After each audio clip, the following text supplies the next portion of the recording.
Bionic Gloves presents the Hands-On Golf Podcast, bringing anatomy and hand function to the forefront of glove design to improve comfort, fit, and performance.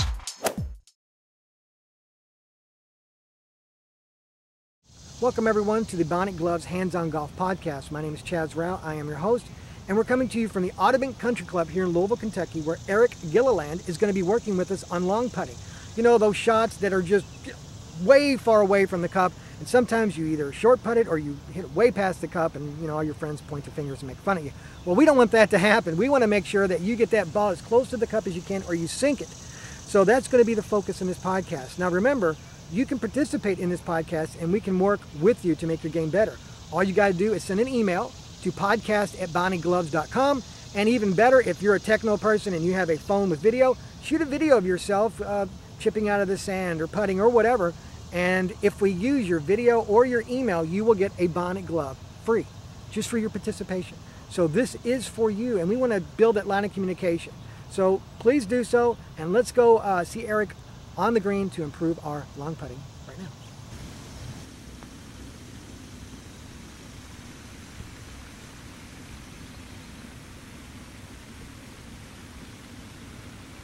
Beautiful shot, Eric. Thanks, Chaz. Good to see you again. Yeah, so this is what I wanted to talk to you about today. I mean, look at that. Look at how close you are to the pin there. Now, how long of a shot was it? How can I improve my long putt here on the green? Well, we talk about this as being a lag putt. Anytime you have a putt that's half the distance of the green, you've got to set a goal to try to get it close enough to tap it in two. That's a great way to save strokes.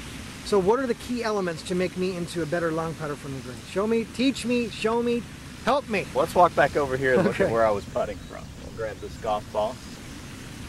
You can tell as you walk back, this is a fairly undulating green, and a lot of us are playing on these every day. And you hate to hit a nice golf shot in here and have 40 or 50 feet and walk away with a bogey. That's a pretty frustrating part of your day. So what you're trying to do here is to get a good line on this putt, figure out how it's going to break, and just have the ball wander down fairly close to the hole. You're really not trying to make, you're just trying to get it in maybe a 3-foot circle here. And my balls tend to just wander away. And that's true for a lot of us. I'm looking at this break going, well, what's this thing going to do? And for a lot of amateur golfers, they look at these putts and really don't know how to evaluate how much the putt's going to break. So what do we need to look for? Because like right here, I'm going to crouch low, and I always see a lot of pro golfers. And so what are they looking for from this position when they're crouched down low? What exactly is the golfer looking for to line up their shot? Well, what I'm evaluating here is, one is the putt uphill or downhill. You can see this one has two elements here. About halfway up, it's uphill, and then as it catches that hill, it's moving back down the hill. I'm also looking at the overall contour of the green. This green slopes from high side here to low side here, so overall I expect this putt to move right to left. We don't have to get into the finest points of break here, we just need to have a good general idea of how the putt's going to move. So we need to be a little bit firm with the putt to get it up to the top of the hill, and then we want to visualize this ball dying down to the hole, moving from right to left. And if you're really confused about break, if you picture yourself dumping out a bucket of water toward the hole, you picture how the water would flow, how it would drain, and it would move up that hill, and then you'd see the water moving down there toward the cup. That's the way I visualize break.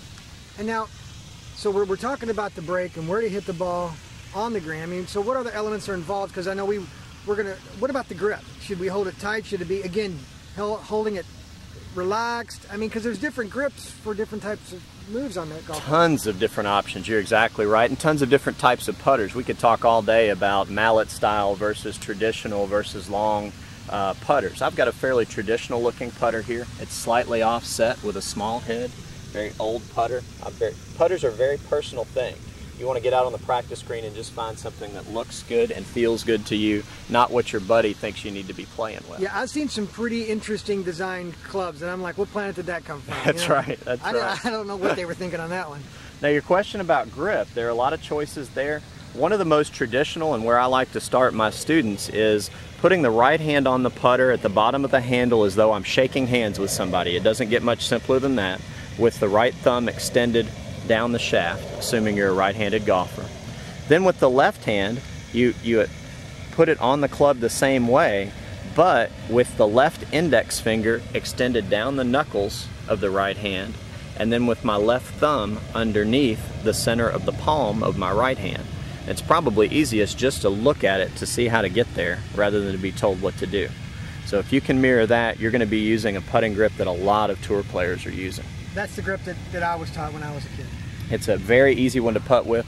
Don't go to the unusual putting grips until you find that this one just doesn't work for you. Then you can consider cross-handed and some of the other different grip options.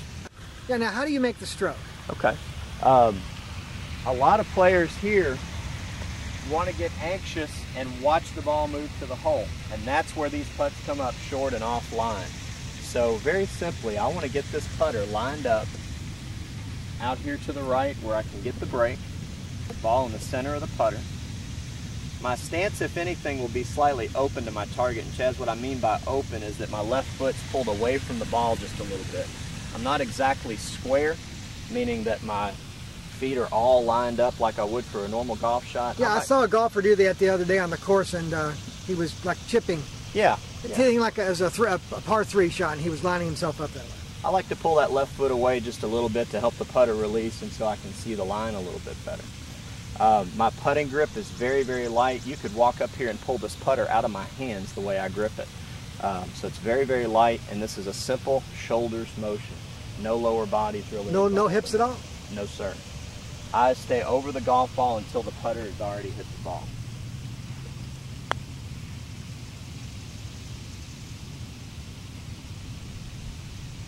Sweet, that was beautiful. You notice there I didn't look up until the ball was well on its way, and what I'm trying to do is make sure that I make solid contact and get the putter released all the way through the ball before I let my torso move up. If my torso moves up, I'll tend to miss the putt right or hit it a little bit short. Excellent. Eric, thank you again for your never-ending support on making us a better golf player here today. Thanks a lot, Chaz.